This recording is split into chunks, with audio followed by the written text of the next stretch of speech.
హిందూ ధర్మంలో సృష్టి అనేది బ్రహ్మదేవుడు, మహావిష్ణువు, మహేశ్వరుడు యొక్క లీలగా చెప్పబడుతుంది. బ్రహ్మదేవుడు సృష్టికర్తగా నియమించబడ్డాడు. బ్రహ్మదేవుడు సృష్టిని మరింత విస్తరించేందుకు మనువును, సప్తఋషులను సృష్టిస్తాడు. మనం మెయిన్ స్టోరీలోకి వెళ్లే ముందు 2 నిమిషాలు కొన్ని విషయాల గురించి సూక్ష్మంగా తెలుసుకుందాం. మనువు పాలించే కాలమును మన్వంతరం అని అంటారు. మన్వంతరం అంటే 71 మహాయుగాలు. 4 యుగాలు కలిస్తే ఒక మహాయుగం. ఇలా 14 మన్వంతరాలు పూర్తయితే దాన్ని కల్పమని అంటారు. ఒక కల్పం అంటే సుమారుగా 4.32 బిలియన్ సంవత్సరాలు. మరో విధంగా చెప్పాలంటే కల్పం అనేది బ్రహ్మదేవుడు ఒక రోజు కాలానికి సమానం. అసలు మన్వంతరంలో ఏం జరుగుతుంది? ఒక మనువు జన్మిస్తాడు. అతడు ప్రపంచాన్ని పాలిస్తాడు.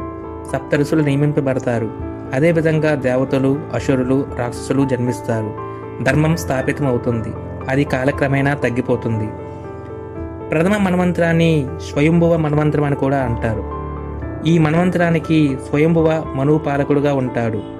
ఈ కాలంలో నియమితులైన సప్తఋషులు మరీచ మహర్షి, ఆత్రి మహర్షి, అంగీరస మహర్షి, పులహ మహర్షి, పులస్త్య మహర్షి, పృథు మహర్షి, వశిష్ఠ మహర్షి.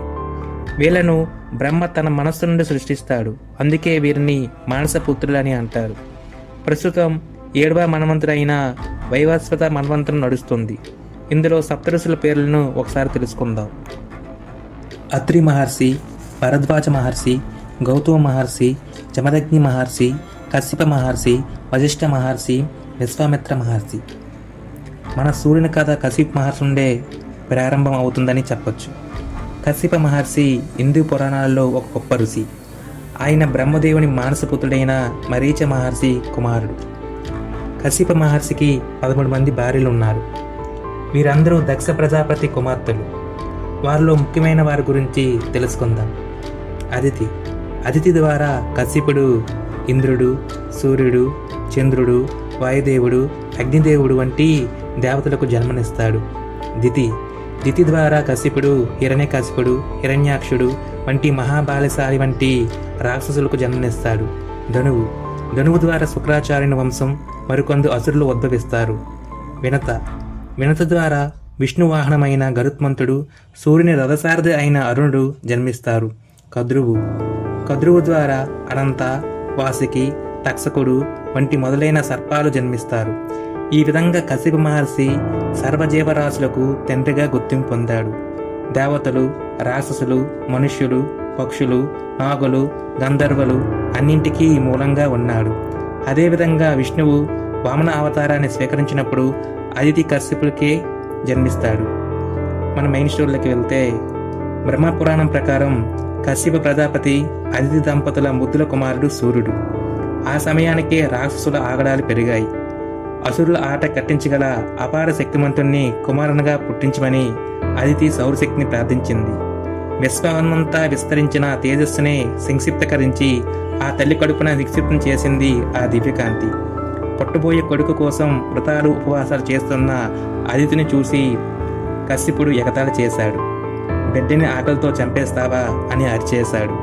ఆ మాటలకు తల్లి మనసు గాయపడింది. నిరసనగా తన గర్భాండాన్ని త్యజించింది. ఆమె కడుపులో నుంచి నేల మీద పడగానే 1,00,000 అగ్నిగోళాల్లాగా బగబగ మన్నింది ఆ అండం.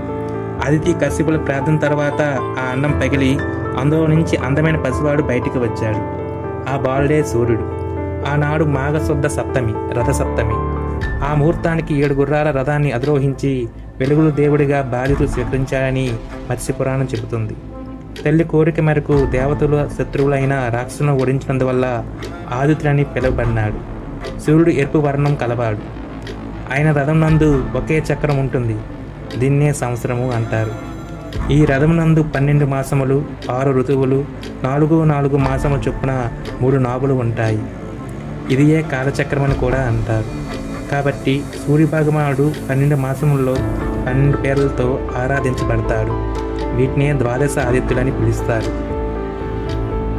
సూర్యుని గురించి మరిన్ని వివరాలు పార్ట్ 2లో తెలుసుకుందాం. ఈ వీడియో మీకు నచ్చినట్లయితే లైక్ చేసి సబ్స్క్రైబ్ చేయండి.